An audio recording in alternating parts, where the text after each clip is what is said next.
COVID-19. Kalaulah dulu bla bla bla. Assalamualaikum warahmatullahi wabarakatuh. Bismillah wassalatu wassalamu ala Rasulillah wa ala alihi wa sahbihi wa mawalah. Amma ba'du.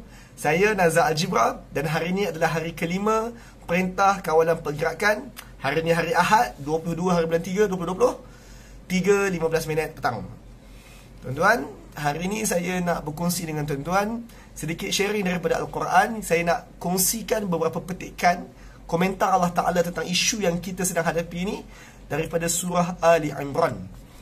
Tuan-tuan mungkin pernah mendengar orang berkalau-kalau di media sosial. Saya membaca banyak sangat komentar-komentar di media sosial yang mana orang berkalau-kalau tentang COVID-19 ini.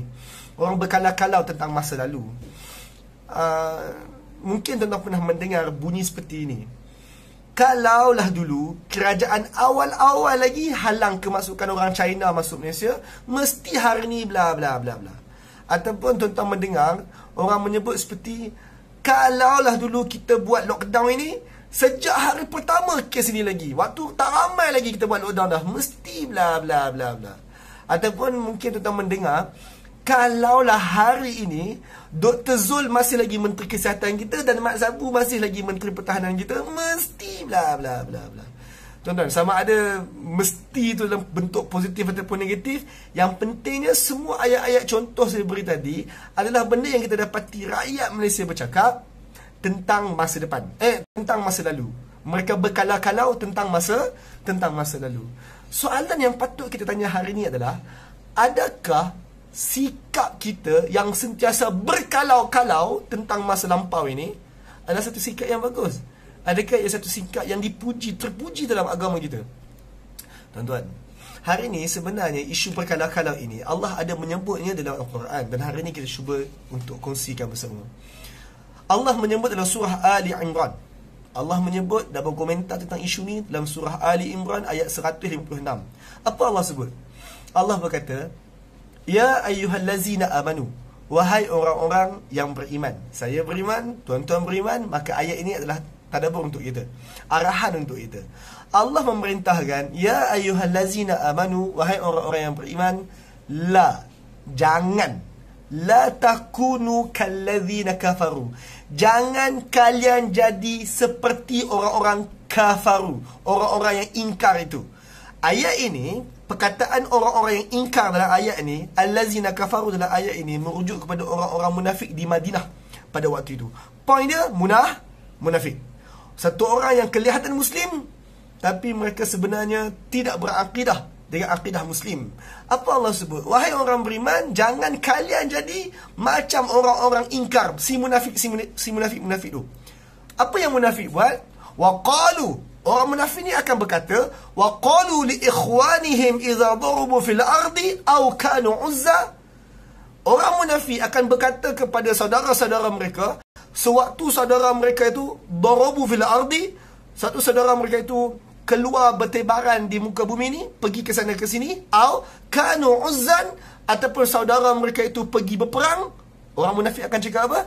Lau kanu indana, kalaulah kawan kita tu tak keluar perang, kalaulah kawan kita tu tak pergi tempat tu, lau kanu indana, kalaulah orang-orang ni tak buat sekian tentang masa lalu, ma matu wa ma qutilu, mesti kawan kita tu tak mati, mesti kawan kita tu tak terbunuh.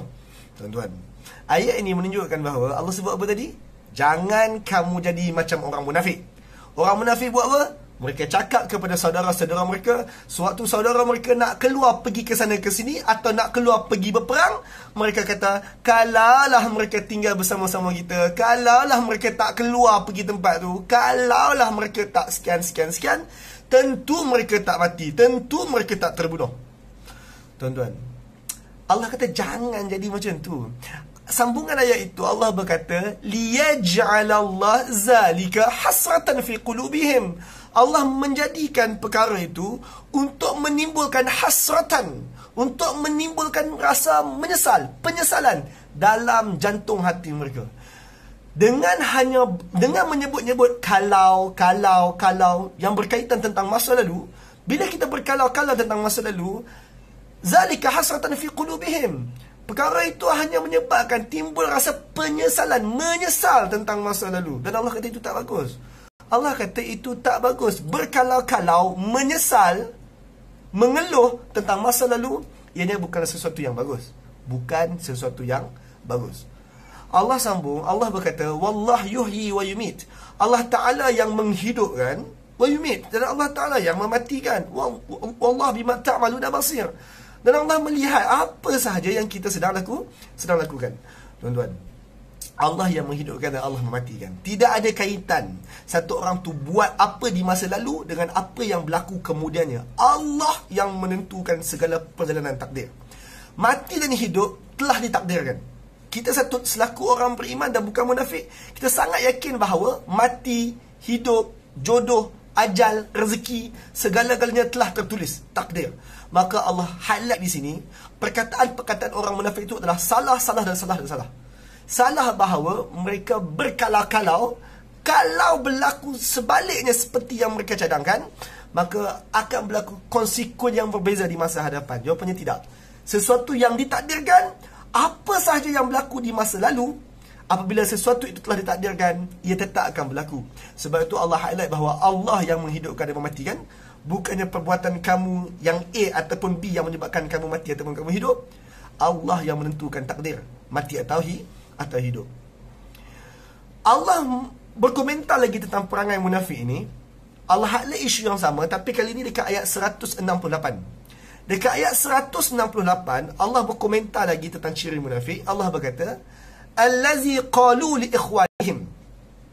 Orang munafik adalah orang-orang yang mereka ni berkata kepada saudara-saudara mereka, wa qa'adu. Sedangkan orang-orang munafik ni qa'adu, pasif, duduk kat rumah je pun.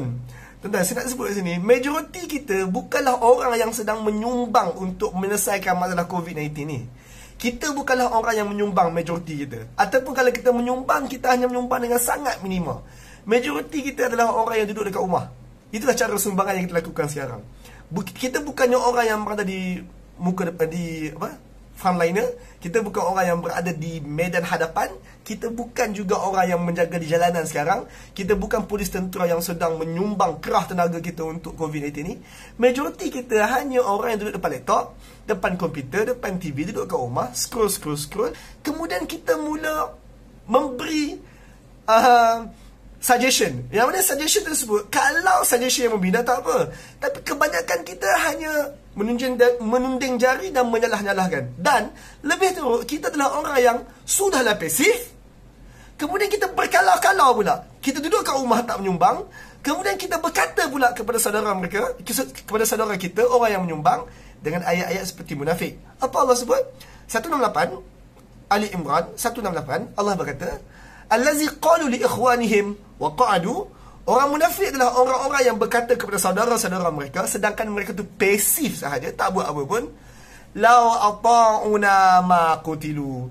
Kalaulah kawan-kawan kita tu ata'una, ikut saranan kita, ma qutilu, confirm tak mati. Allah kata, munafik kata, kalaulah orang itu, orang ini, orang itu, orang ini ikut saranan kita, mesti mereka tak mati. Kalau kerajaan ikut saranan aku, mesti kes tak jadi macam ni. Kalau doktor tu buat macam ni, mesti tak jadi macam ni. Kalau menteri tu buat macam ni, mesti COVID-19 tak jadi macam ni. Kalau. Maka tuan-tuan, Allah memanggil perkataan itu perkataan munafik. Sudahlah pasif, tak menyumbang, banyak menuding jari dan banyak berkala-kala tentang masa lalu. Qul, engkau beritahu ke orang-orang ni Muhammad. Qul, kau jawab balik dekat orang-orang munafik ni Muhammad. Qul fadra'u an anfusikum maut. Kalau kau rasa kau ada saranan, kalau kau rasa kau ada cara untuk mengelakkan mati ni, maka Allah kata, hindarkanlah kematian daripada menimpa diri kalian sendiri. In kuntum sadiqin, kalau kau betul sangat. Tuan-tuan, majoriti manusia, bahkan confirm, bukan majoriti, semua orang tidak boleh menghindari mati. Semua orang tidak boleh menghindari mati. Semua orang pasti mati, usaha macam mana pun, apabila ajal datang, mati. Tuan-tuan, setakat saya bercakap sekarang, 9 orang telah pun disahkan maut kerana COVID-19. Tuan-tuan, 9 orang ini telah tercatat ajal mereka untuk mati. Sebab itu apabila kita berkata, kalaulah sekian, mesti 9 orang tu belum mati, ketahuilah Tuhan membenci perkataan tersebut. Kerana telah tercatat mereka itu memang akan mati whatsoever happen pun. Dan telah tercatat mereka mati dengan cara COVID-19. Itu telah tercatat. Maka tuan-tuan, sebab tu Allah membenci orang yang sudahlah pasif duduk kat rumah, tidak menyumbang, kemudian mula berkalau-kalau. Kalau kerajaan buat tu, kalau menteri buat ni, mesti 9 orang tu masih hidup. Tuhan membenci perkataan tersebut. Sangat-sangat membenci perkataan tersebut. Tuan-tuan, seterusnya saya nak menyeru kepada tuan-tuan, adakah berkalau-kalau ni salah? Setengah orang akan bertanya, adakah berkalau-kalau ni sesuatu benda yang sangat-sangat salah? Jawapannya, ya. Berkalau-kalau ini salah apabila berkalau-kalau itu tentang masa lalu. Bukan tentang masa depan. Kalau aku besar nanti aku nak jadi sekian-sekian, yang tu kalau tak apa, tu tentang masa depan. Tapi kalau itu tentang masa lalu. Ya, kalau tentang masa lalu ni adalah sangat salah, bahkan dibenci dalam agama kita. Jika berkalau-kalau itu kerana mengeluh, dan juga berkalau-kalau itu kerana menyalah-nyalahkan orang lain, Tuhan sangat membencinya. Namun, berkalau-kalau ini tentang masa lalu adalah harus untuk kita buat kalau berkalau-kalau itu adalah bentuk muhasabah. Muhasabah yang macam mana? Saya akan bagi 2 contoh kat sini.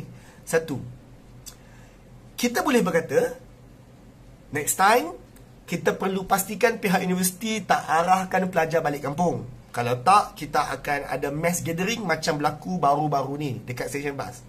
Tuan-tuan, bercakap seperti itu adalah muhasabah. Itu bukan berkalau-kalau.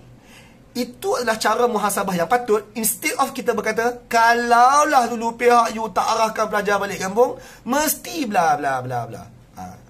Yang bahagian kedua tak betul. Ataupun kita kata, muhasabahnya, next time kita perlu tegas menghalang orang-orang yang dari negara wabak ini masuk ke Malaysia from day one. Ayat itu ayat muhasabah. Instead of kita berkata, kalaulah dulu kerajaan larang orang China tu masuk Malaysia, mesti bla bla bla bla. Bahagian kedua, Tuhan membencinya. Jelas? Alhamdulillah tuan-tuan. Tuan-tuan, saya nak akhiri kongsian hari ini dengan quote satu ayat daripada surah Al-Baqarah. Seawal ayat 28, Allah menyebut satu fundamental belief umat Islam. Apa yang Allah sebut? Allah berkata, fa imma ya'tiyannakum minni hudan. Sesiapa yang apabila telah datang kepada kalian petunjuk daripada aku, faman tabi'a hudaya, sesiapa yang ikut petunjuk aku itu, fala khaufun alaihim walahum yahzanun, maka tidak ada kebimbangan ke atas mereka dan mereka tidak bersedih. Saya ulang balik, fala khaufun alaihim walahum yahzanun, tidak ada kebimbangan ke atas mereka dan mereka tidak bersedih. Sesiapa yang ketika petunjuk aku datang dia ikut, dia tak risau dan dia tak sedih. Tuan-tuan, pertama sekali saya nak highlight sini, apakah benda yang kita risau, benda yang kita bimbang? Apakah perkara yang kita bimbang? Kita bimbang tentang masa depan. Kita bimbang tentang masa depan. Adakah kita punya tempoh berkurung ni akan tamat selepas 14 hari? Itu tentang masa depan. Allah kata, sesiapa yang ikut petunjuk aku, dia tiada kebimbangan ke atas dia. Apa berlaku tentang masa depan, dia tak perlu bimbang. Kerana apa? Kerana dia ikut petunjuk aku. Dalam kes hari ini, jangan berkalau-kalau. Siapa yang tidak berkalau-kalau, maka dia tak perlu bimbang tentang masa depan. Tiada kebimbangan ke atas mereka. Walahum yahzanun, dan mereka tak akan bersedih. Apa yang kita sedihkan? Kita sedihkan tentang masa lalu. Kita sedihkan tentang beberapa perkara, langkah-langkah yang silap kita ambil pada masa lalu. Walahum yahzanun. Siapa-siapa ikut petunjuk, mereka tak akan sedih. Walahum yahzanun.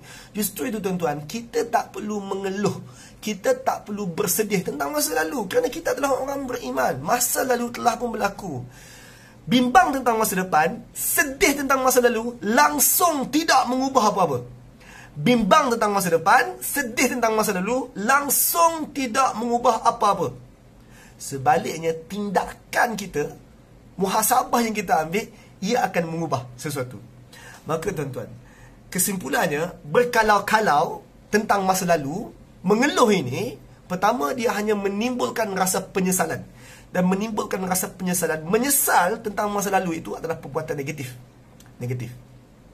Yang kedua, sikap berkalau-kalau, mengeluh tentang masa lalu ini adalah sikap menolak iman. Menolak keimanan kita tentang takdir. Dan kita orang beriman, antara rukun iman kita adalah beriman kepada qada dan qadar. Sebab tu tuan-tuan, berkala-kala tentang masa lalu adalah sikap menolak keimanan terhadap takdir, qada dan qadar. Yang ketiga, sedih, menyesal tentang masa lalu ini tidak mengubah apa-apa. Yang keempat, bimbang tentang masa depan turut tidak mengubah apa-apa. Sebaliknya, muhasabah. Yang kelima, muhasabah, belajar tentang kesilapan kita masa lalu, muhasabah untuk kita prepare untuk masa depan, itu akan mengubah sesuatu. Tuan-tuan, masa depan insya-Allah kita akan harungi COVID-19 ini. Malaysia tak akan musnah kerana COVID-19 ini. Kita akan tetap bangkit selepas ni. Dan selepas 10-20 tahun nanti, mungkin ada wabak lain, mungkin ada ancaman lain pula datang kepada cucu-cucu kita akan datang. Semoga kita akan muhasabah, belajar daripada silap kita yang sekarang untuk preparation masa hadapan. Wallahu alam.